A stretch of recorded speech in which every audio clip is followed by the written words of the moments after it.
Bismillahirrahmanirrahim. Assalamualaikum warahmatullahi wabarakatuh.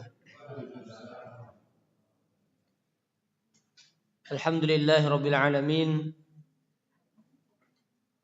Wa sallallahu wa baraka wa an'ama ala Muhammadin wa ala alihi wa ashabihi wa man sara ala nahjihi wa iktafa bi atharihi ila yaumiddin.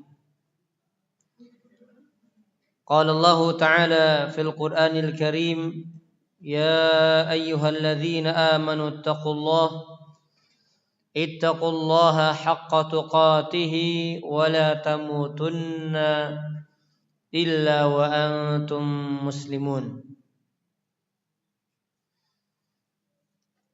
Amma ba'd, para jamaah, Bapak Ibu, ikhwan dan akhwat, para ummahat rahimani wa rahimakumullahu ta'ala. Alhamdulillah, kita bersyukur kepada Allah subhanahu wa ta'ala atas karunia, kenikmatan dan berbagai macam anugerah yang terlimpah curahkan kepada kita dari Allah subhanahu wa ta'ala. Kemudian salawat dan salam semoga senantiasa terlimpah curahkan kepada Nabi kita Muhammad sallallahu alaihi wa ala alihi wasallam. Jamaah rahimani wa rahimakumullahu ta'ala, insyaallah pada pagi hari ini kita akan membahas sebuah kutaib, buku kecil atau makalah yang ditulis oleh Profesor Dr. Syekh Abdul Razak bin Abdul Muhsin Al-Abbad Al-Badr hafizahumullahu ta'ala, yaitu berkenaan dengan tadabbur dan tafsir Quran, juga faidah yang dapat dipetik dari kisah Luqman Al-Hakim. Judul kitab aslinya adalah Fawaid Mustanbaqah min Qissati Luqman Al-Hakim. Jamaah rahimani wa rahimakumullahu ta'ala, sedikit kami ringkas muqaddimah yang disampaikan oleh beliau dalam buku ini. Kenapa beliau menulis buku ini atau menulis tulisan ini? Karena kalau disebut buku ya tidak terlalu tebal, hanya beberapa halaman saja ya. Hanya sekitar 30-an halaman saja. Karena di dalamnya terdapat faidah-faidah yang sangat agung dan wasiat yang sangat berharga terkhusus bagi orang tua kepada anaknya. Nah, kita para orang tua ini luar biasa ya. Kalau kita cermati, kita perhatikan bagaimana menjadi orang tua yang memberikan wasiat kepada anak-anaknya, maka Allah sudah berikan contoh. Dari sekian banyak contoh, di antaranya adalah wasiat yang diberikan Luqman Al-Hakim, seorang bapak, seorang ayah kepada anaknya. Dan jamaah rahimani wa rahimakumullahu ta'ala, di dalam wasiat-wasiat tersebut tentu dijelaskan bahwasanya ada hal-hal atau perkara-perkara yang menjadi wasilah keselamatan seorang hamba di dunia maupun di akhirat. Kemudian juga dijelaskan tentang bagaimana uslub, tata cara menasehati dan apa yang diutamakan, apa yang didahulukan orang tua untuk memberikan arahan kepada anak-anaknya. Jadi kalau isi Al-Quran sudah bisa kita katakan ia merupakan wasiat yang paling sempurna. Ya, kalau ada orang memberikan saran, ada masukan, kiat-kiat dan sebagainya, maka yang terbaik adalah petunjuk yang ada dalam Al-Quranul Karim. Karena sebaik-baik kitab wa khairul kalam kalamullah. Sebaik-baik ucapan adalah ucapan Allah Subhanahu wa taala. Wa khairal huda, dan sebaik-baik petunjuk adalah petunjuknya Nabi Muhammad sallallahu alaihi wa ala alihi wasallam.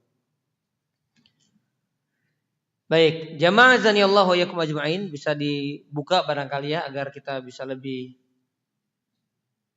baik dalam menyimak kajian ini dari surat Luqman ayat yang ke-12. Kita akan berbicara sedikit tentang tarikh beliau.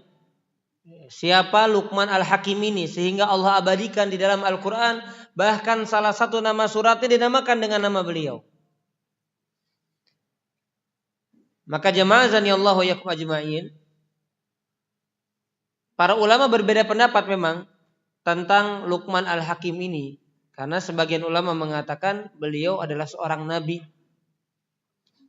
Tapi pendapat yang lebih tepat, yang lebih dekat kepada kebenaran, beliau adalah hamba dari hamba-hamba Allah yang salih. Ya, bukan nabi. Ini pendapat yang rajih.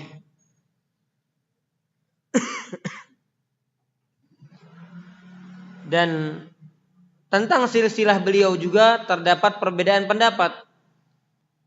Namun Al-Imam Ibnu Katsir rahimahullahu ta'ala, beliau mengatakan Luqman Al-Hakim ini namanya adalah Luqman bin Anqa atau Unaqa bin Sadun. Dan nama anaknya Saron. Ya, nama anaknya Saron. Menurut pendapat As-Suhaili. Ada kan di sana disebutkan wa idz qala Luqmanu libnihi, dan ingatlah ketika Luqman, Luqman ini tadi Luqman bin Unaqa bin Sadun berkata kepada anaknya. Nah, siapa anaknya? Maka disebutkan anaknya namanya Saron. Saron. Ya.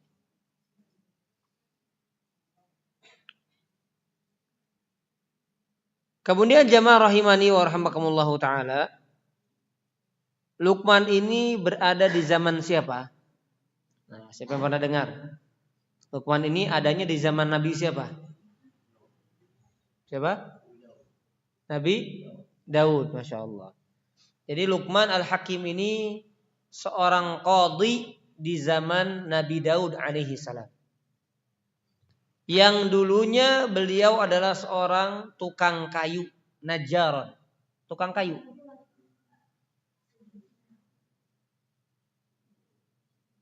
Yang mana Allah berikan kelebihan sebagaimana di dalam firman-Nya ini, wa id ataina Luqmanal hikmah. Allah berikan hikmah. Yang mana nanti kita akan sebutkan apa tafsiran hikmah yang Allah maksudkan di dalam perkataannya di dalam surat Luqman. Jadi Allah berikan kelebihan, Allah berikan hikmah kepada beliau. Ucapan yang indah, wasiat yang bijak, petunjuk yang benar, itu diberikan kepada Luqman Al-Hakim. Karena memang beliau juga adalah seorang hamba yang saleh, yang ahli ibadah. Terkenal sekali ahli ibadah di zamannya. Sebagaimana diriwayatkan dari Ikrimah, dari sahabat Ibnu Abbas radhiyallahu anhu, beliau mengatakan annahu kana 'abdan habasyian. Bahkan beliau adalah seorang hamba Habasyi. Hamba Habasyi terkenal apa? Warna kulitnya hitam. Ya. Nah, di sini bahkan disebutkan, saya lupa riwayatnya. Jadi ada 2 orang apa 3 orang gitu ya. Dia hitam secara kulitnya tapi hatinya soleh bersih. Di antaranya siapa? Luqman Bilal bin Rabah. Abdan habasyian najjaron, yaitu seorang tukang kayu. Nah, di sini menunjukkan Bapak Ibu, para ikhwan akhwat sekalian, jamaah azanillahu iyyakum, bahwasanya warna kulit seseorang bukan menunjukkan bagaimana warna hati seseorang. Kondisi hati seorang. Karena bisa jadi mukanya, maaf ya bahasa zaman sekarang, glowing, tapi hatinya Growong. Mukanya glowing, hatinya gosong. Na'udzubillahi min dzalik. Wajahnya good looking. Masya Allah. Hatinya bad looking. Kalau dilihat gak enak karena keras, kotor, penuh dengan noda kemaksiatan dan dosa. Na'udzubillahi min dzalik. Nah, Luqman Al-Hakim ini seorang hamba Habasyi, tapi dia adalah orang yang soleh, ahli ibadah, za ibadatin, orang yang soleh. Kemudian yang kedua juga berkaitan dengan profesi. Seringkali kita menganggap rendah, hina, jelek, kurang bagus profesi seseorang, Pak. Tukang kayu. Ya, kemarin di kami, di pondok kami ini ada setiap pada sholat apa gitu Pak ya, santri itu menyampaikan 5 mufradat bahasa Arab, jadi biar terbiasa. Nah, maka mungkin karena latah baca buku, pokoknya baca, dihafalkan, disampaikan, yang penting distorkan di depan santri lain. Nah, ada kalimat saya lupa.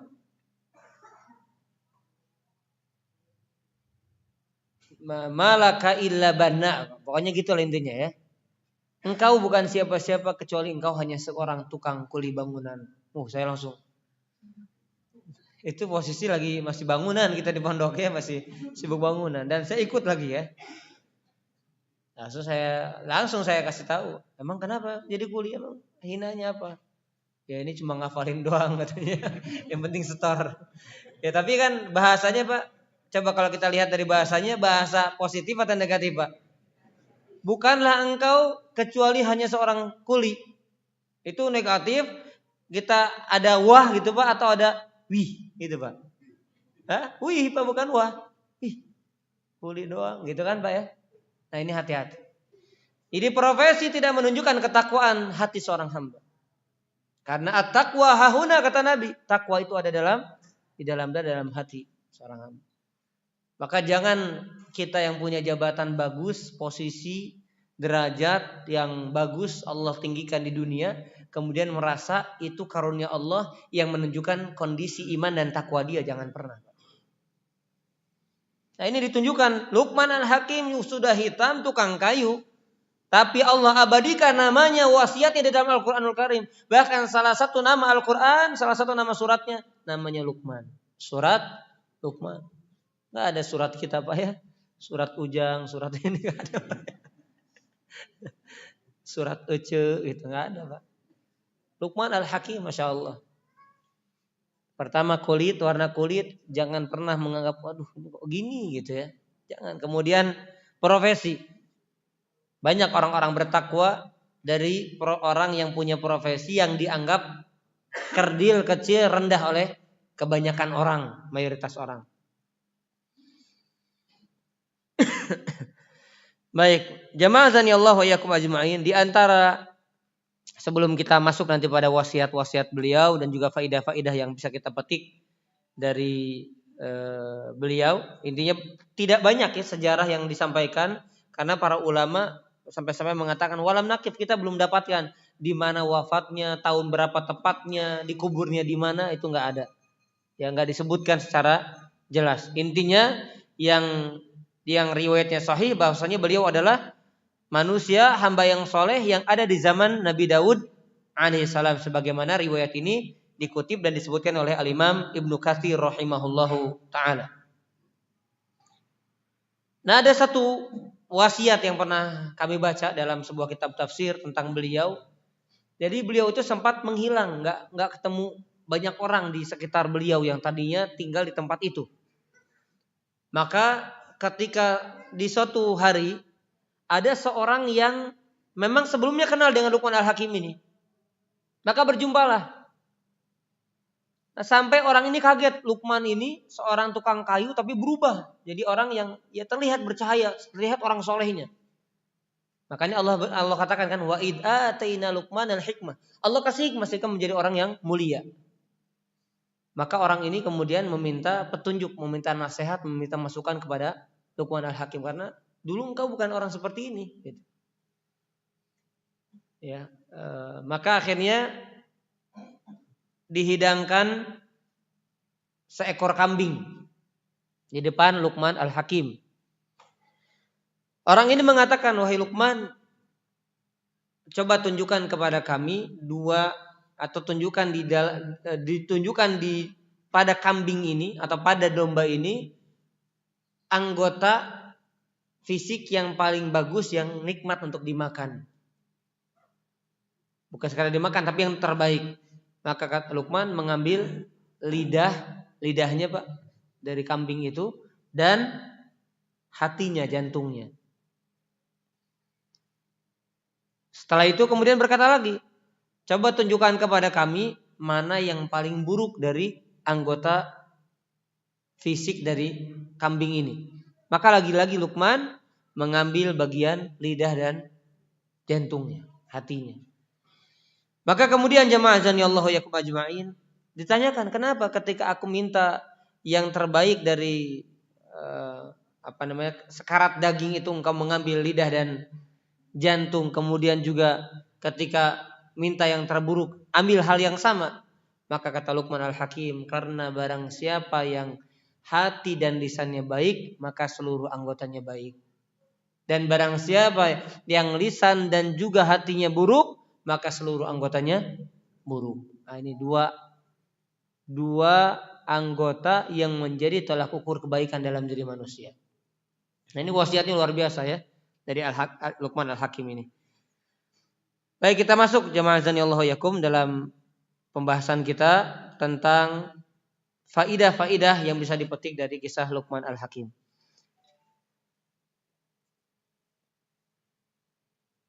Kita bacakan dulu beberapa ayat. Atau dari jamaah ada yang mau bacakan? Nah, dari jamaah aja ya, dan jangan saya terus ya. Jangan saya semuanya. Silakan fadhol yang punya keberanian. Yang laki, Pak. Silakan. Jangan tunjuk-tunjukkan, saya nunjuk diri sendiri gitu, Pak.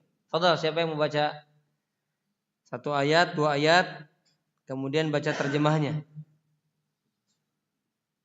Silakan. Saya nggak mau tunjuk, pokoknya acungkan ya. Jangan sampai kita nunggu akhwat yang ngacung nanti. Ummahat yang ngacung. Ya, silakan. Fadhol. Barakallahu fiik. Nah, ini laki nih benar.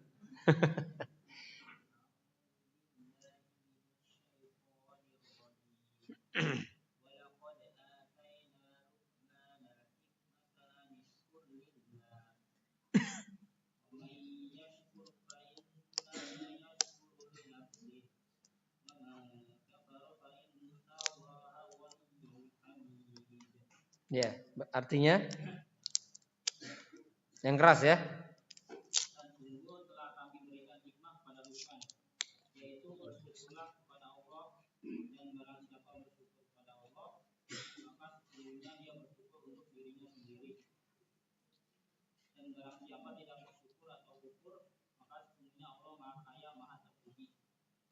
Baik. Satu lagi, ayat lagi.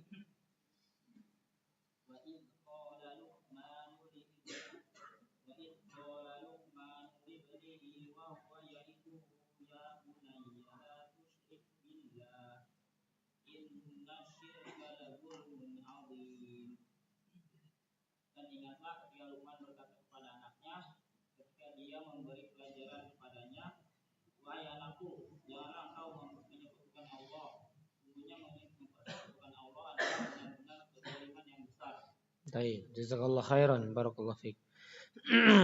Di ayat yang ke-12 Allah menerangkan kepada kita bahwasanya Luqman Al-Hakim diberikan karunia berupa hikmah.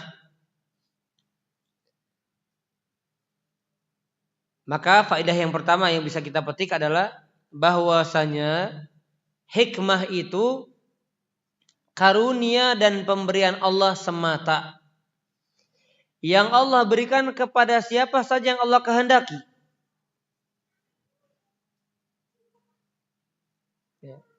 Sebagaimana Allah kehendaki kepada siapa? Kepada Luqman. Allah mengatakan di dalam surat Al-Baqarah ayat 269.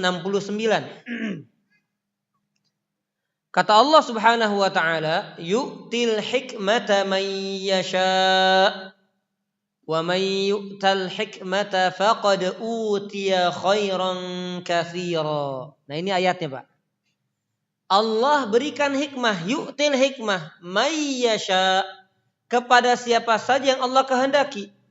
Wa may yu'tal hikmah, dan barang siapa yang diberikan hikmah padanya, faqad utiya khairan katsira. Maka kata Allah, orang yang dikasih hikmah sungguh dia telah diberikan kebaikan-kebaikan yang sangat banyak. Padahal cuma dikasih hikmah, tapi Allah sebutkan apa? Ini hikmah akan menghantarkan kepada kebaikan-kebaikan yang banyak.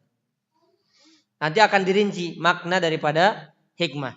Tapi kami akan sampaikan dulu ya, yang singkatnya yang disebutkan oleh Syekh Al-Imam As-Sa'di rahimahullahu taala. Yang dimaksud hikmah, kata Syekh As-Sa'di, wa hiya al-ilmu bil haqq ala wajhihi wa hikmatihi, yaitu mengetahui kebenaran. Al-ilmu bil haqqi, mengetahui kebenaran. Ala wajhihi wa hikmatihi, sesuai dengan petunjuk ya, dan hikmahnya. Apa maksudnya? Fahiya al-ilmu bil ahkam wa ma'rifatu ma fiha minal asrar wal ihkam. Yaitu seorang mengetahui hukum-hukum dan mengetahui apa-apa yang terkandung, apa-apa yang terrahasiakan di dalamnya, Pak. Nah, ini Pak.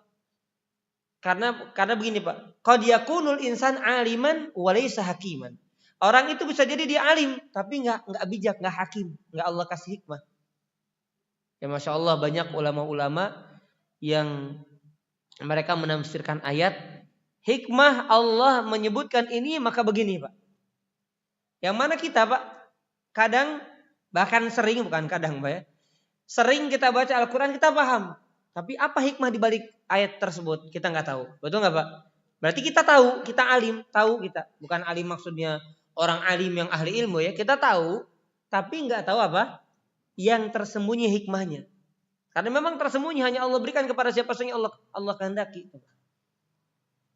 Mengetahui yang mendalam dari sebuah hukum. Nah begitu Pak. Contohnya, ini kami contohkan. Ya Allah alam, kita tidak bisa memastikan beliau orang yang dikasih hikmah sama Allah, tapi dilihat dari secara zahirnya. Asy-Syaikh Muhammad bin Shalih Al-Utsaimin rahimahullahu taala, walaupun mungkin beliau mengutip dari ulama tafsir yang lainnya. Ketika menyampaikan tafsiran di dalam surat Ali Imran ayat yang ke-14, ketika menyampaikan tafsiran dari surat Ali Imran di ayat yang ke-14 tentang bagaimana Allah menjadikan perhiasan-perhiasan duniawi itu terasa indah di dalam jiwa manusia. Zuyyina lin-nasi hubbus syahawat minan nisa wal banin wal qanatiril muqantarah minadz zahabi wal fiddati wal khailil musawwamati wal an'ami wal harth, dan seterusnya. Beliau mengatakan wal hikmatu min dzalik. Nah, begitu Pak. Ulama biasa begitu. Hikmah dari Allah menjadikan itu terasa indah. Kenapa? Nah, itu Pak. Kita nggak tahu Pak. Kalau kita nggak baca itu Pak, kita nggak tahu. Taunya secara global Allah jadikan perkara-perkara yang 7 ini dalam ayat Ali Imran ayat 14 ini terasa indah dalam diri manusia. Wanita, anak-anak, kemudian harta bertumpuk dari emas, perak, kuda perang, hewan ternak, dan sawah ladang. 7. Terasa indah dalam diri manusia. Dan yang paling indah yang mana Pak? Wanita. Makanya Allah sebutkan yang pertama. Karena fitnah yang paling besar juga ada pada wanita. Makanya Allah sebutkan yang pertama. Nah itu Allah berikan hikmah kepada siapa saja yang Allah kehendaki, termasuk kepada banyak ahli tafsir. Makanya ahlu tafsir mengatakan apa? Dan hikmah Allah jadikan terasa indah kenapa? Untuk sebagai cobaan dan ujian dari Allah kepada manusia. Itu Pak. Kita nggak tahu ya, taunya tadi apa? Hal-hal ini terasa indah bagi manusia. Udah begitu aja Pak. Secara global begitu. Kita baca Quran, baca terjemahannya. Tapi kalau direnungkan secara mendalam, maka muncullah hikmah itu.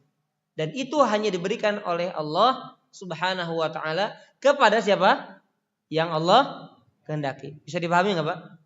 Apakah semua orang bisa memahaminya? Nggak bisa. Kalau kita memahaminya kenapa? Karena baca, gitu Pak. Tapi yang memunculkan itu siapa? Orang-orang yang ahlul hikmah yang memang Allah berikan. Makanya faedah pertama tadi apa? Hikmah adalah karunia dan anugerah dari Allah yang Allah berikan kepada siapa saja yang Allah kehendaki. Masya Allah. Makanya kemudian dikaitkan dengan perkataan Syekh As-Sa'di rahimahullahu taala, di mana beliau mengatakan al-hikmah hikmah itu adalah al-ilmu bil haqqi ala wajhihi wa hikmatihi. Mengilmui dengan benar. Sesuai dengan wajahnya, sesuai dengan tujuannya dan hikmahnya. Jadi apa hikmah di balik ayat surat Ali Imran ayat 14 ini? Tadi Pak, Allah jadikan indah sebagai ujian Pak. Karena kalau duniawi ini tidak dijadikan indah kepada diri manusia Pak, nggak akan jadi ujian dunia Pak. Kita ibadah gampang aja Pak. Sholat khusyuk, ruku khusyuk, zikir khusyuk, baca Quran khusyuk. Betul nggak Pak? Nggak ada kepikiran dunia. Kenapa? Nggak indah. Ngapain dipikirin? Betul nggak Pak? Masya Allah. Itu hikmahnya Pak. Allah jadikan indah. Biar itu menjadi jiwa manusia. Tetapi yang selamat adalah yang mana keindahan ini tidak diperturutkan syahwatnya. Sehingga nggak dibawa tuh dalam sholatnya Pak. Allahu Akbar. Berapa? 3, 4, setengah juta, 8 juta. Itu Pak. Nggak kepikiran. Bawang goreng setengah kilo. Bawang daun. Salad. Segala macam lah Pak. Jadi terasa indah. Tapi tidak diperturutkan syahwatnya. Sehingga tidak berdampak buruknya ibadah kita kepada Allah Subhanahu Wa Taala. Jelas maksud saya Pak? Jadi hikmahnya Allah menjadikan duniawi ini tadi terasa indah dalam diri manusia sebagai cobaan. Karena kalau nggak indah, maka tidak akan berat kita menjalankan ibadah. Kenapa berat? Karena dunia dijadikan terasa indah Pak. Makanya berat ibadah itu Pak. Kita harus melawan, kita harus singkirkan, kita harus perjuangkan, kita harus hilangkan. Contohnya dalam sholat sederhananya begitu Pak. Kenapa? Karena jiwanya itu merasa indah. Merasa hati itu terikat dengan itu semuanya. Tetapi di saat kita memang tidak boleh memikirkan itu yang harus kita lawan. Jelas Pak ya? Nah itu ujian, cobaan. Baik. Nah ini salah satu contoh hikmah. Mengetahui apa yang tersirat begitulah. Bahasa sederhananya. Apa yang tersirat dalam sebuah ayat. Yang mungkin gak semua orang bisa mengetahui itu.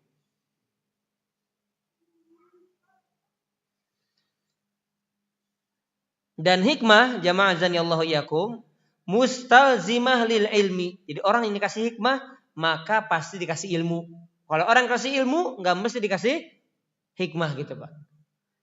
Wal amal dan juga pasti orang yang diberikan al-hikmah dia dikasih ilmu plus yang mendalam plus dia pasti diberikan kemudahan dalam mengamalkannya.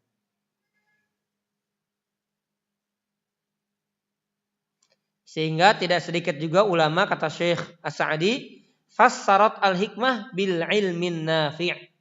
Maka tidak sedikit juga ulama menafsirkan yang dimaksud dengan hikmah itu adalah ilmu yang bermanfaat. Wal amal as-salih dan amal yang baik itu hikmah. Sehingga ketika Allah mengatakan walaqad ataina Luqman al-hikmah, sungguh kami telah mengkaruniakan kepada Luqman al-hikmah, maksudnya apa? Dikaruniakan ilmu yang bermanfaat, dikaruniakan amal yang soleh, dikaruniakan kata-kata yang bijak, kata-kata yang indah, wasiat-wasiat yang agung kepada beliau. Makanya perintahnya apa kata Allah? Lihat, walaqad ataina Luqman al-hikmata anishkur lillah. Maka orang yang dikasih hal tersebut, karunia tersebut yang mahal, anugerah yang begitu dahsyat tersebut, maka wajib disyukuri. Anishkurillah kata Allah. Maka bersyukur kepada Allah Subhanahu wa taala.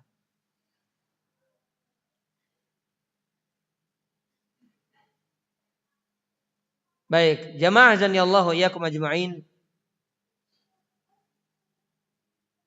Maka dari itu, dari faedah yang pertama ini, siapa saja, siapapun kita yang menginginkan kebaikan, maka mintalah dari Allah. Sebagaimana hikmah itu datang dari Allah, maka kebaikan-kebaikan pun datang dari Allah. Wallahu dzul fadlil azim.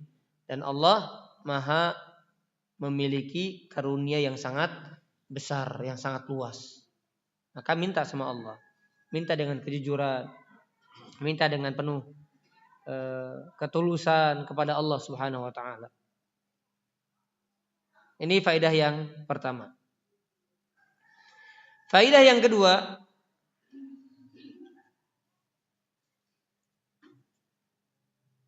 meraih hikmah ini dibutuhkan sebab-sebab. Nah, jadi yang pertama kaidahnya bahwa hikmah karunia Allah, tapi kita bukan pasrah, gitu aja. Disebutkan sebab-sebabnya agar kita bagaimana meraih hikmah dengan menjalankan sebab-sebab tersebut.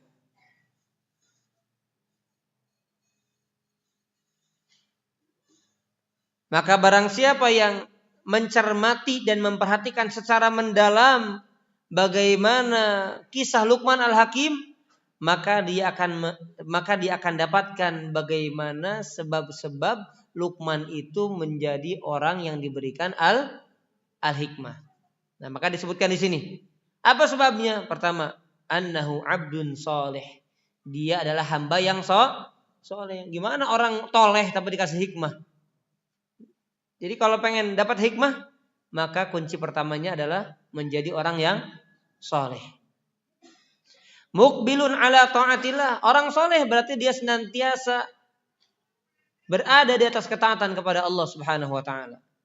Ahsana silatahu bi rabbih. Dia memperbaiki hubungannya dengan Allah. Nah, ini sebab-sebabnya Pak disebutkan. Jadi soleh senantiasa kepada Allah, memperbaiki hubungannya dengan Allah. Sebagaimana ini disebutkan oleh para ulama tentang Luqman Al-Hakim.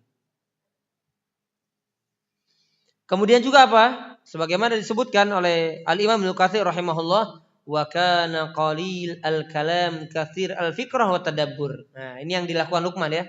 Kalau kita baca sejarahnya, beliau adalah orang yang sedikit berbicara tapi banyak berenung dan mentadaburi. Banyak berpikir dan merenung.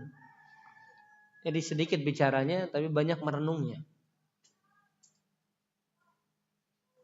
Makanya kalau kata Ustadz, siapa yang dari Riau itu? Siapa Pak? Hah?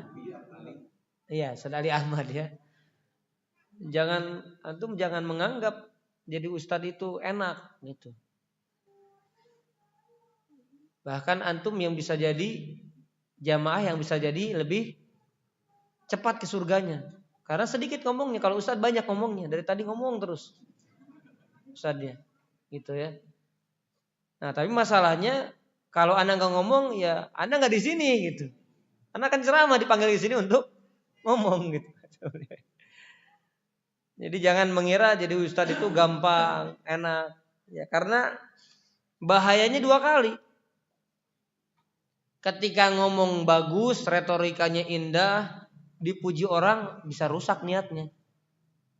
Ketika jelek juga, diejek orang bisa rusak niatnya. Ini serba salah Pak. Enak salah, gak enak salah.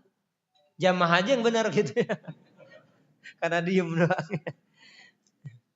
Netizen aja yang benar gitu Pak ya.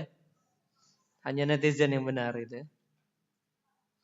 Baik, jadi beliau adalah kana qalil al-kalam, sedikit berbicara, katsir al-fikrah wa tadabbur, banyak berfikir dan merenung.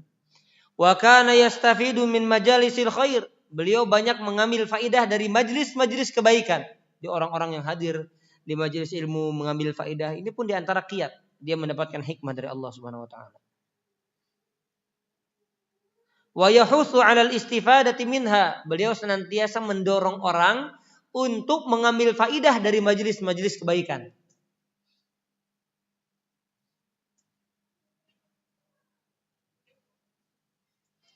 Wa musyawaratu ahlil ilmi. Ini tambahan tentang Luqman Al-Hakim ya. Dan senantiasa bermusyawarah dengan ahlul ilmi.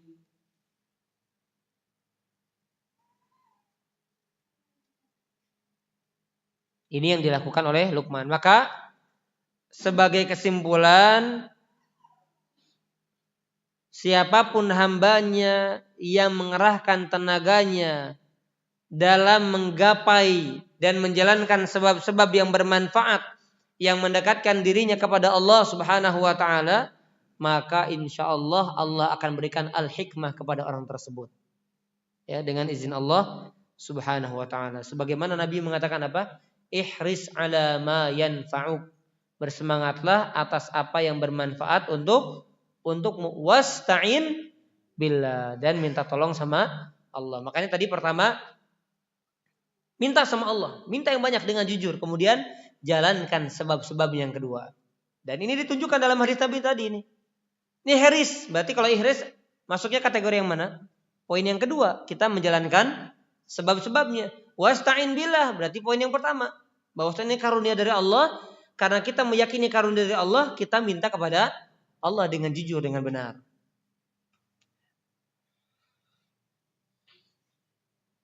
Baik. Kemudian jamaah rahimani wa rahimakumullah taala.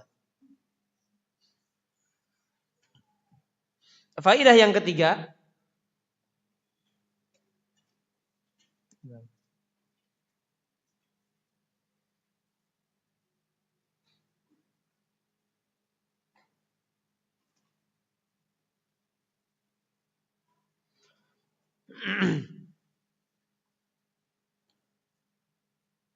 masih dari ayat yang ke-12 ya. Walaqad ataina Luqmanal hikmata anishkur lillah. Bersyukurlah kepada Allah.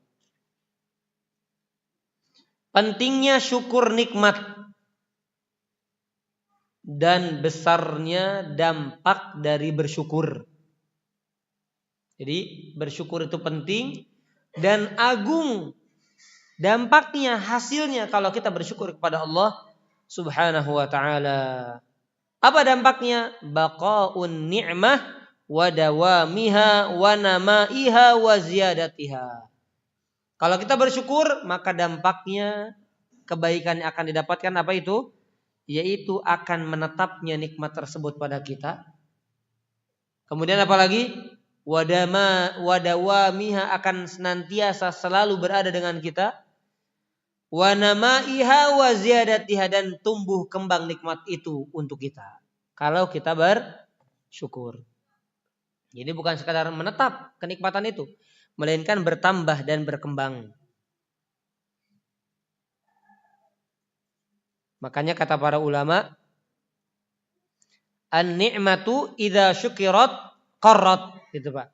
An-ni'matu idza syukirat qarrat. Nikmat itu apabila disyukuri menetap dia. Kenikmatan itu menetap, qarrat. Wa idza kufirat farrat. An-ni'matu idza syukirat qarrat. Wa idza kufirat farrat. Apabila disyukuri qarrat, menetap. Qaror, menetap. Dan apabila dikufuri, wa idza kufirat farrat, farra, yaitu apa? Kabur, pergi, hilang. Nah, ini kaidahnya ya. Dan bahkan kaidah lain dalam syukur kepada Allah Subhanahu wa taala, asyukru al-hafidh wal jalib. Nah, ini penting Bapak Ibu sekalian. Asyukru al-hafidh wal jalib. Hafidh itu menjaga, jalib itu menarik. Jadi syukur itu akan menjaga kenikmatan yang ada, bahkan menarik kenikmatan yang belum kita rasakan, belum kita dapatkan. Jadi misalnya kita belum mendapatkan sesuatu, Pak, syukur aja sama Allah, Pak. Pertama, nikmat yang ada akan langgeng bersama kita. Yang kedua, kenikmatan yang belum kita rasakan, Allah akan berikan kepada kita.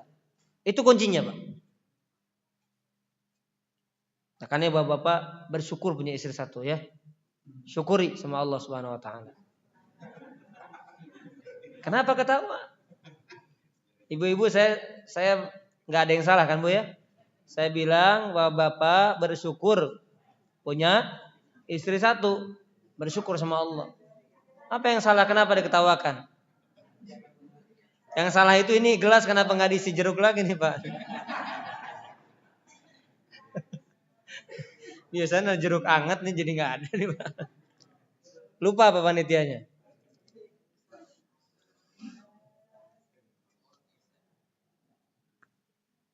Bersyukur Pak ya punya istri, Masya Allah.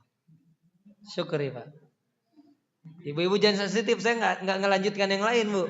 Tenang aja Bu, saya nggak ada lanjutannya udah. Ya, karena sedang ada ibu-ibunya. Gitu ya. Kalau majelis ikhwan saja, ya mungkin ada lanjutannya. Jadi kalau syukur itu apa? Akan langgeng dan kenikmatan yang belum kita dapatkan tambahannya akan datang. Saya bicara syukur udah pembahasan mensyukuri istri satu udah lewat tadi ya. Udah lewat Pak. Awas jangan salahkan saya ibu-ibu ya. Baik, wal jalib. Ada yang nyelet. Wal jalib dan akan menarik kenikmatan yang belum kita dapatkan, yang belum Allah berikan kepada kita. Baik, jamaah azanillahu wa iyyakum ajma'in.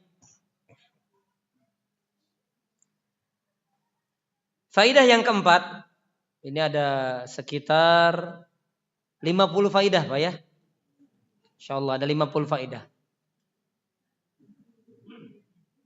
Ini enggak sekarang kita selesaikan Bang. Jam 2 siang saya baru pulang ini. Kalau selesai sekarang. Baru faidah yang keempat kita ya. Sabar dalam menuntut ilmu, sabar pelan-pelan, yang penting dipahami secara mendalam. Inna syukran ni'mah yakunu bil qalbi wal lisani wal jawarih.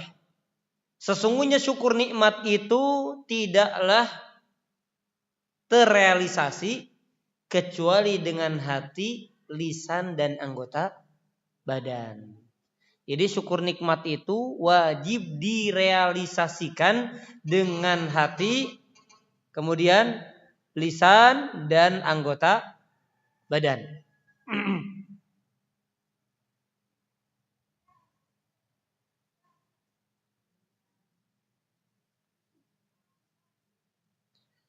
Bagaimana syukur dengan lisan? Wa yakunu bil lisan sana'un 'ala Allah wa hamdan wa syukran. Nah, ini dijelaskan. Syukur dengan lisan prakteknya adalah dengan banyak menyanjung dan memuji Allah Subhanahu wa taala. Lisannya banyak menyanjung Allah. Lisannya banyak memuji Allah Subhanahu wa taala. Wa yakunu bil jawarihi isti'malan lin ni'mah fi ta'atillah. Syukur dengan anggota badan yaitu dengan mempergunakan nikmat tersebut dalam ketaatan. Syukur dengan anggota badan yaitu menggunakan kenikmatan tersebut dengan ketaatan, dalam ketaatan. Dan syukur dengan hati apa? Keyakinan, meyakini bahwasanya nikmat itu hanya datang dari Allah Tabaraka wa taala.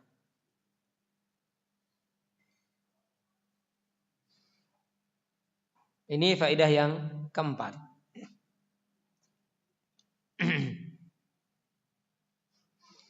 Faedah yang kelima.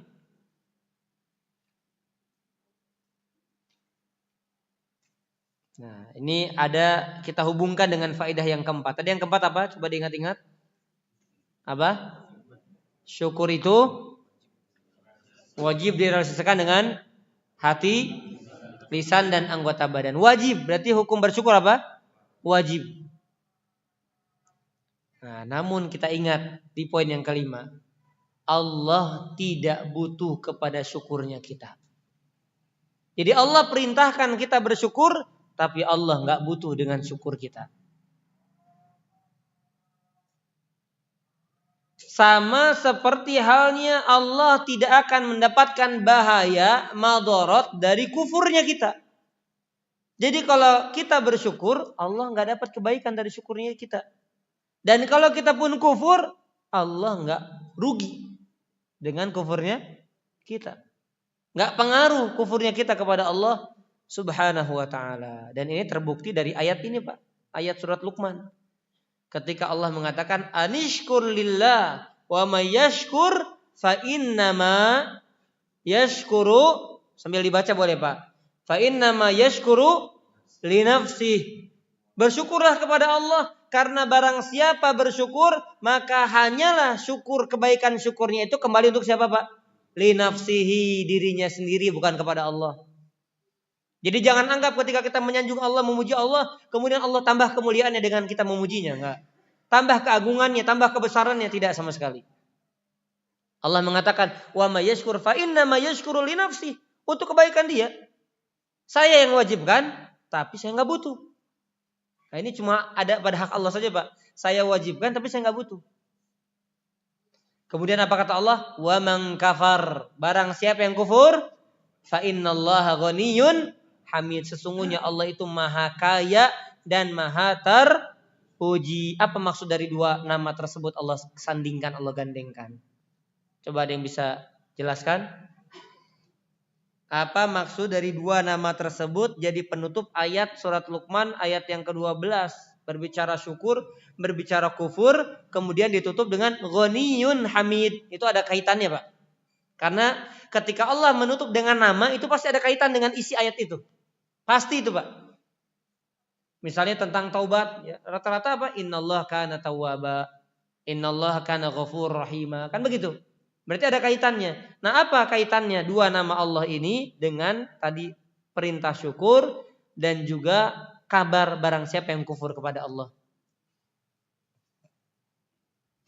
Ya, ada yang mau coba jawab, silakan.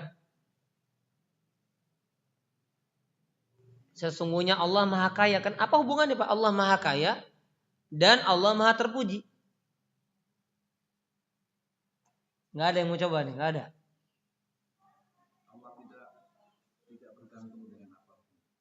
Allah tidak bergantung dengan apapun. Apa kaitannya dengan perintah syukur? Gimana maksudnya?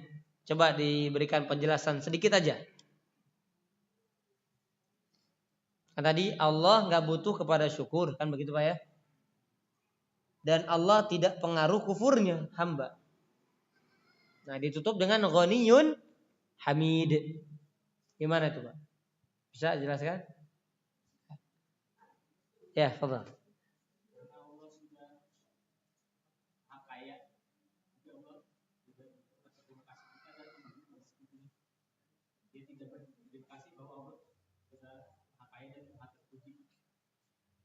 Ya gimana ya?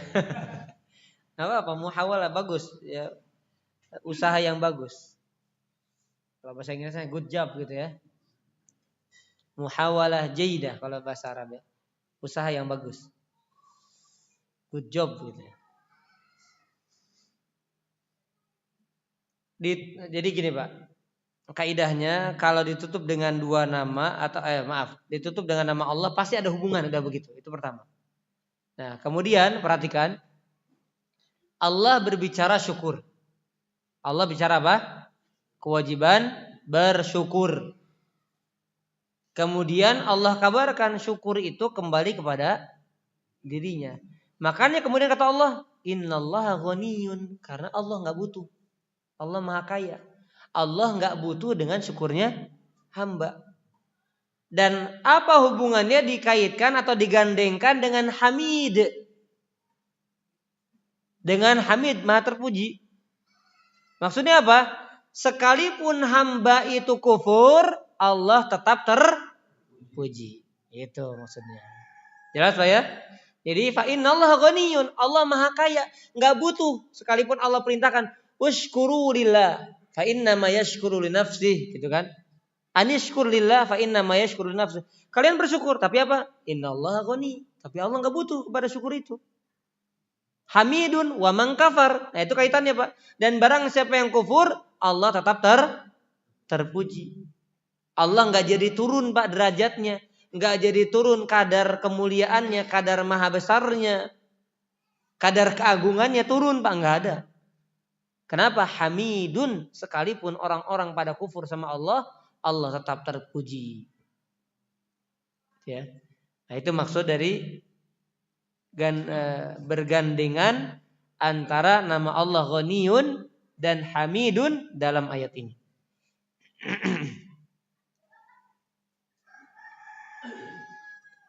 Baik, jamaah azanillahu wa iyyakum ajma'in. Di dalam sebuah hadis qudsi yang diriwayatkan dari sahabat Abu Dzar radhiyallahu anhu dalam Sahih Muslim. Perhatikan ini ya. Tadi kan faidah yang kelima, sesungguhnya Allah tidak mendapatkan manfaat dari syukurnya orang-orang yang bersyukur, dan tidak berbahaya kufurnya orang-orang kufur. Itu faedah yang kelima. Hadis Nabi SAW, Allah mengatakan, ini hadis qudsi, ya ibadi, wahai hamba-hambaku, lau anna awwalakum wa akhirakum wa insakum wa jinnakum kanu ala atqa qalbin rajulin wahidin minkum ma zada dzalika fil mulki syai'a. Wahai hamba-hambaku, seandainya orang-orang yang dari awal sampai akhir kalian itu, jin maupun manusia di antara kalian, ada dalam satu hati yang paling bertakwa. Semuanya Pak bertakwa. Semuanya beriman. Semuanya baik, gak ada keburukan sedikit pun. Semuanya jadi malaikat gitu Pak. Taat semuanya, gak pernah maksiat. Ma zada dzalika fi mulki syai'an. Maka hal itu tidak menambah keagungan dan kerajaan juga kebesaranku sedikit pun. Nah, itu Pak. Berarti di sini menunjukkan apa? Syukurnya hamba, ketaatan hamba, ketakwaan hamba enggak memberikan dampak kepada siapa? Kemuliaan Allah. Jadi kita yang menjalankan ibadah Pak, jangan sampai punya anggapan seolah-olah ketika kita berinfak, sholat dan lain-lain lagi store sama Allah gitu. Oh Allah butuh, saya storein. Jangan Pak. Ya. Kita yang sedang ingin menyelamatkan diri kita. Kita yang sedang ingin kebaikan untuk diri-diri kita masing-masing. Itu saat kita beribadah. Itu harapan kita. Kemudian jamaah rahimani wa rahimakumullahu ta'ala. Ya ibadi. Nah sekarang sebaliknya. Lau anna awwalakum wa akhirakum wa insakum wa jinnakum kana ala afjari qalbi rajulin wahidin ma naqasa dzalika min mulki syai'a.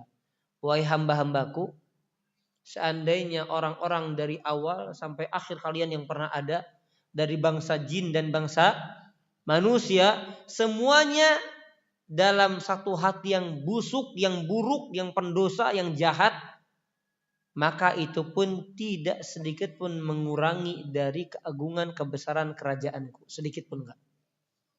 Masya Allah. Ya. Nah ini hanya ada pada hak siapa? Allah subhanahu wa ta'ala.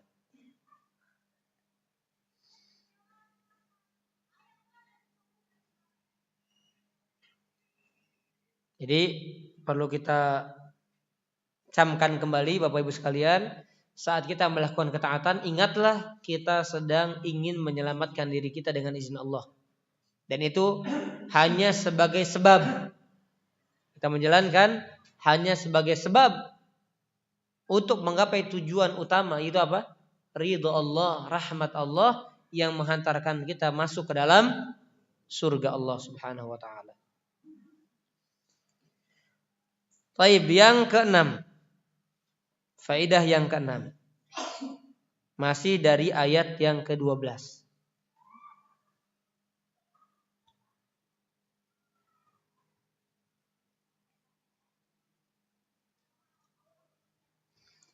Sesungguhnya syukurnya hamba terhadap nikmat Allah kembali dampak dan manfaatnya kepada hamba itu sendiri. Ini penegasan ya, tapi jadi poin tersendiri. Sesungguhnya syukurnya hamba terhadap nikmat Allah, dampaknya dan manfaatnya akan kembali kepada hamba itu sendiri. Dan dampak baiknya di mana Bapak Ibu sekalian? Dampak baiknya di dunia maupun di akhirat. Harus yakin Bapak Ibu. Kalau kita bersyukur di dunia Allah kasih kebaikan, sebagaimana nanti di akhirat Allah sempurnakan kebaikan itu.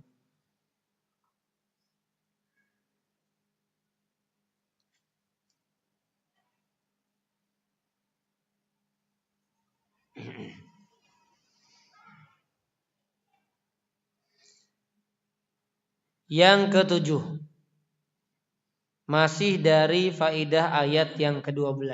Masya Allah ya.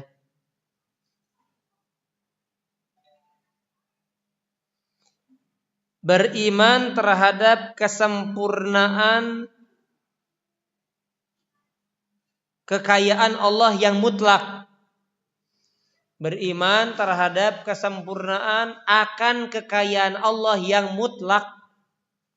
Kalau kayanya manusia nisbi, relatif, Pak. Kaya tapi menurut yang lebih kaya, enggak terlalu kaya karena ada yang lebih kaya.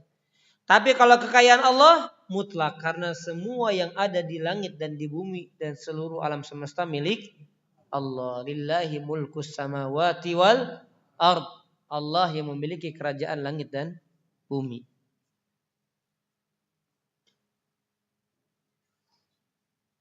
Dan butuhnya hamba kepada Allah. Jadi kalau hamba dari segala sisi butuh sama Allah. Dan Allah maha kaya dari semua sisi. Jadi sebagaimana Allah maha kaya dari semua sisi, maka hamba maha miskin, maha butuh, bukan maha. Dan hamba sangat butuh, sangat miskin kalau kepada siapa? Allah. Dari semua sisi, Pak. Sisi rizki dia butuh sama Allah, sisi kehidupan dia butuh sama Allah, sisi kesehatan dia butuh sama Allah, sisi kehidupan dia butuh sama Allah. Ketika selamati dia butuh sama Allah. Dari semua sudut sisi maka dia butuh kepada Allah Subhanahu wa taala.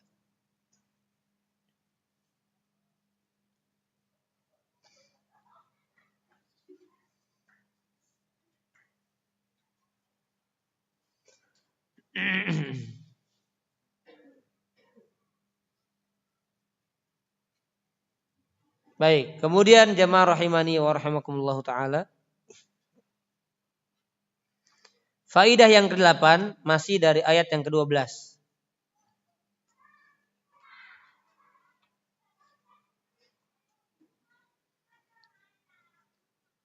Sempurnanya pujian bagi Allah.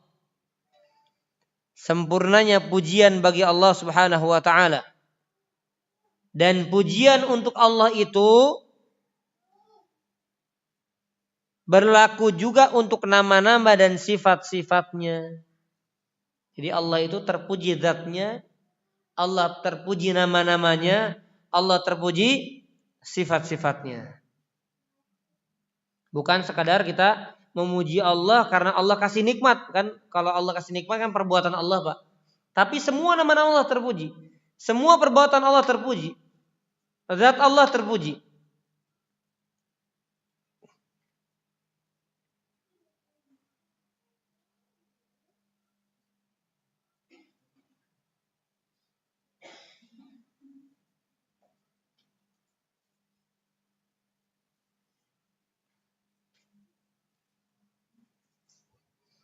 Baik, kemudian jemaah rahimani wa rahimakumullah taala, yang ke-9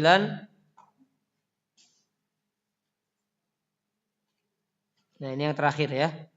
Dan nanti faedah ke-10 masuk di ayat berikutnya. Yang ke-9 kedudukan hikmah. Jadi ini menunjukkan akan kedudukan hikmah dan agungnya manfaat hikmah bagi siapa yang diberikan karunia tersebut oleh Allah Subhanahu wa taala. Karena Allah memuji Luqman, apa yang Allah puji? Karena Allah telah memberikan apa? Hikmah kepada Luqman.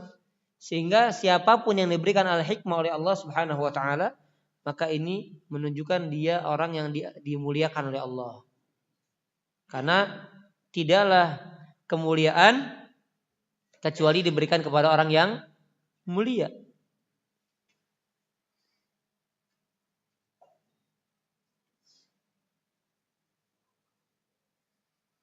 Nah, maka kita ulang kembali ya, barangkali ada definisi lain. Asy-Syaikh Abdul Razak beliau mengatakan, dan di antara pendapat dari maksud al-hikmah, di antaranya ini ada sebagian yang sudah kita sampaikan. Annaha al-ilmun nafi al-maqrun bil amali shalih. Hikmah itu adalah ilmu yang bermanfaat dan yang bergandengan dengan amal shalih. Jadi Bapak Ibu kalau dapat manfaat ilmu, kemudian ilmunya berguna, bermanfaat, yang menghantarkan kepada amal soleh, maka sesungguhnya Bapak Ibu sudah dikasih apa? Hikmah sama Allah dalam sisi itu. Ini yang pertama. Kemudian dalam pendapat lain, wad'ul umur fi maudhi'iha, meletakkan sesuatu pada tempatnya. Jadi kalau kita bisa meletakkan sesuatu pada tempatnya, berarti kita telah diberikan hikmah. Adil kepada siapa, kemudian siapa yang perlu dibalas, siapa yang harus diberikan haknya sekian, dan lain sebagainya. Sesuai dengan ketentuan syariat, maka kita telah diberikan hikmah. Kenapa? Karena kita telah meletakkan sesuatu pada tempatnya. Kemudian dikatakan dalam pendapat lain, al-basir wal faham, yaitu ilmu dan pemahaman dan pandangan yang baik dalam melihat dan juga memandang urusan agama.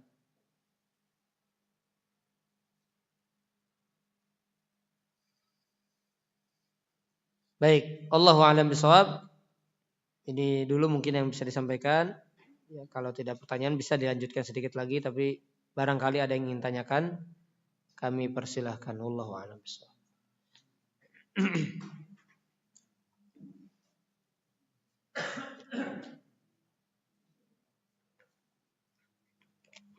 Ini Sabtu lagi pada libur apa gimana Pak? Agak banyak tumben ini Pak. Lagi pada cuti apa enggak? Sudah pada pensiun? Udah lama ya. Berarti kalau lama ketemu bubar lagi. Saya silakan kalau ada pertanyaan ya.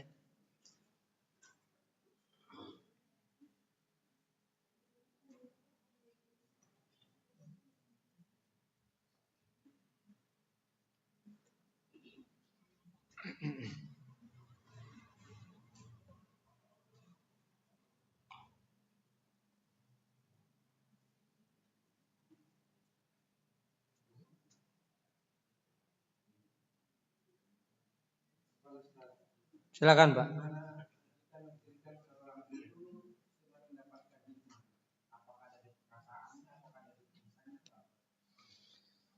Ya, wallahu alam ya.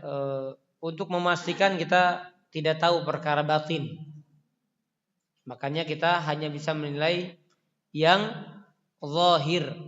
Sebagaimana kaidah para ulama, innama 'alaina zahir wa 'alallahil bawatin. Kita ini hanya bisa melihat yang zahir-zahirnya saja. Tetapi 'alallah, hanya Allah yang tahu al-bawatin, yang batin.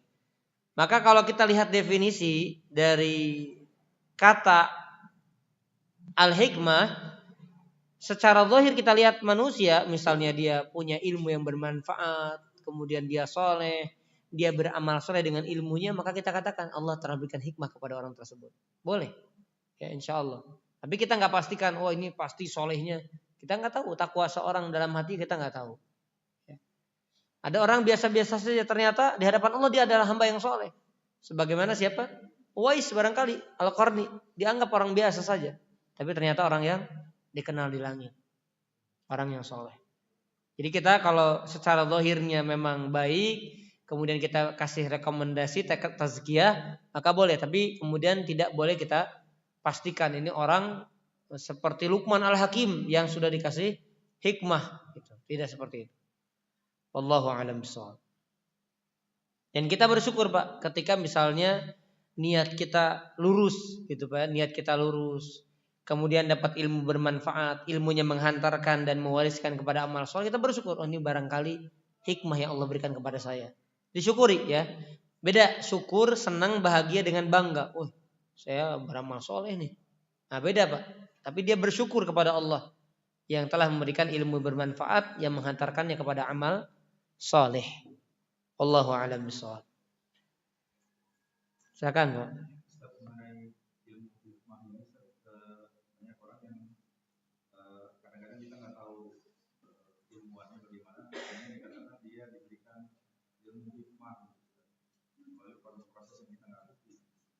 Seperti apa contoh ilmu hikmah yang dimaksud itu?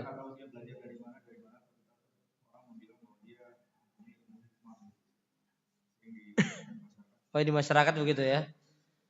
Ya, itu berarti hikmah versi masyarakat gitu. Bukan hikmah versi Quran dan Sunnah. Ya, kembalikan lagi tadi. Yang dimaksud dengan definisi hikmah apa? Nah, benarkah orang tersebut sesuai dengan kaidah syariat? Dia adalah hamba yang soleh. Dia kemudian menyampaikan perkara-perkara yang benar. Karena kan tadi disebutkan Luqman Al-Hakim menyampaikan perkara-perkara yang benar sesuai dengan syariat. Nah, kalau orangnya soleh menyampaikan yang benar, ya itu hikmah dari Allah. Tapi kalau dari mana sumbernya, kemudian tiba-tiba dia seperti jadi orang alim, tapi ternyata ngaco syariatnya, bukan hikmah. Itu hikmah versi masyarakat. Karena kalau bicara versi ya, orang benar dianggap salah, orang salah dianggap benar. Orang sehat dianggap gila, orang gila dianggap sehat gitu, Pak.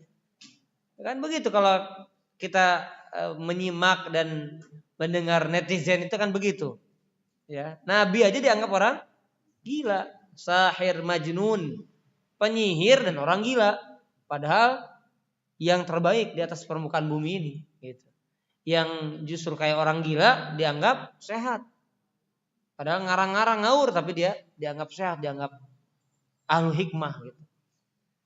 Ya, jadi kalau kembali kepada versi masyarakat, ya kita bisa pastikan ini versi yang kurang tepat karena mereka memahami hikmah itu tidak sebagaimana apa yang dipahami yang disebutkan oleh para ulama tadi.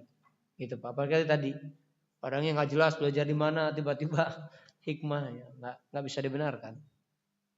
Allahu a'lam bishawab. Tapi kalau ada orang tiba-tiba dia muncul pintar, soleh, ya barangkali dia memang diam-diam dia belajar gitu Pak kemana. Nggak ngasih tahu orang tiba-tiba tapi sesuai syariat, ya nggak masalah. Apa salahnya kita mengakui kebaikan orang gitu? Kalau benar gitu. Antum kok ada Pak, ada punya teman awam sekali gitu Pak, awam, nggak tahu apa-apa tiba-tiba ternyata dia mondok Pak diam-diam. Pulang-pulang, masya Allah Pak ilmunya. Jadi dia konsentrasi dalam beberapa tahun, pulang-pulang ya bisa dikatakan ustadz lah begitu. Kita nggak nyangka juga begitu. Dan itu ya Allah berikan kepada sebagian orang kelebihan dalam kurun waktu yang tidak terlalu lama mendapatkan yang sederajat dengan orang yang lama dapatnya gitu. Misal saya belajar 7 tahun, dia 3 tahun sudah dapat apa yang saya dapatkan misalnya. Bisa jadi Allah yang berikan kecerdasan kepada orang tersebut dan itu anugerah dari Allah. Baik, ada lagi yang tanyakan? Ya, silakan. Hikmah dan karomah. Wallahu alam, hikmah di antara karomah gitu mungkin. Jadi karomah itu lebih umum. Karena karomah bukan sekadar, kalau karomah kan secara umum amrun khariqun lil adah. Jadi suatu perkara yang di luar kebiasaan. Itu karomah. Walaupun itu definisi yang tidak bisa dikatakan mencakup semua apa yang dimaksudkan dari karomah itu. Sebagaimana perkataan Al-Imam Ibnu Rajab rahimahullahu taala, beliau pernah mengatakan al-istiqamatu afdal min karomatil aulia. Istiqamah itu lebih baik daripada karomahnya para wali karena istiqamah itu sendiri adalah karomah. Nah, makanya orang dikasih hikmah berarti dikasih karomah. Seperti apa? Orang dikasih ilmu bermanfaat, dikasih amal soleh, berarti kan karomah dari Allah. Makanya karomah itu kemuliaan dari Allah Subhanahu wa taala. Kemudian orang itu misalnya dalam tanda kutip menjadi wali Allah dan kemudian Allah definisikan siapa wali Allah? Ala inna awliya Allah la khaufun 'alaihim wa lahum yahzanun alladzina amanu wa kanu yattaqun. Bahwasanya wali-wali Allah itu ketahuilah mereka yang tidak ada rasa takut dan tidak ada rasa sedih. Siapa mereka? Kata Allah, alladzina amanu. Mereka adalah orang beriman, wa kanu yattaqun, dan mereka adalah orang yang bertakwa. Jadi barangkali ya kalau bisa kami pahami dengan sederhana, hikmah ya karomah dari Allah. Allah kasih karomah, kemuliaan dari Allah Subhanahu wa taala. Walaupun enggak terbang dia, Pak ya, enggak jalan di atas air, tapi karomah dia. Ya, Allahu a'lam. Baik, silakan. Ada lagi? Ibu-ibu tidak ada pertanyaan? Ya, baik, cukup ya. Pak Saiman cukup, Pak Saiman? Oh, masih ada. Cukup, Pak. Cukup aja berarti ya.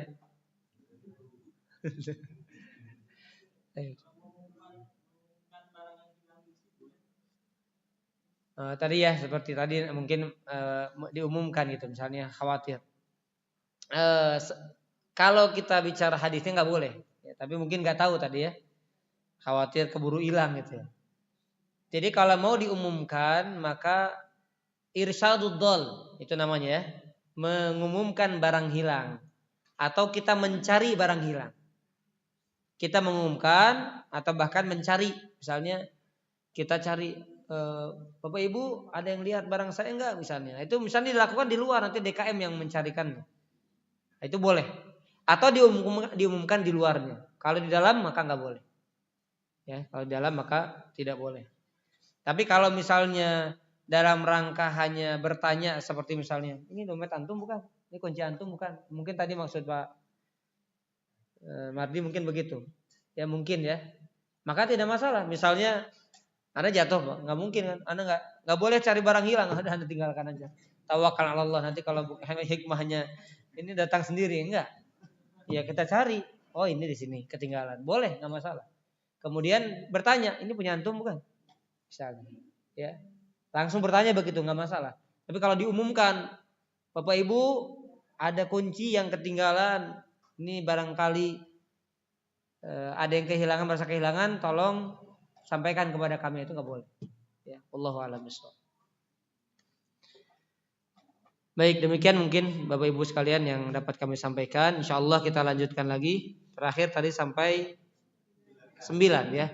Insyaallah berarti kita lanjutkan di poin ke-10 di kesempatan yang akan datang. Barakallahu fikum. Subhanakallahumma bihamdika asyhadu an la ilaha illa anta astaghfiruka wa atubu ilaik. Wa sallallahu ala nabiyyina Muhammad wa ala alihi wa sahbihi wasallam. Wassalamualaikum warahmatullahi wabarakatuh.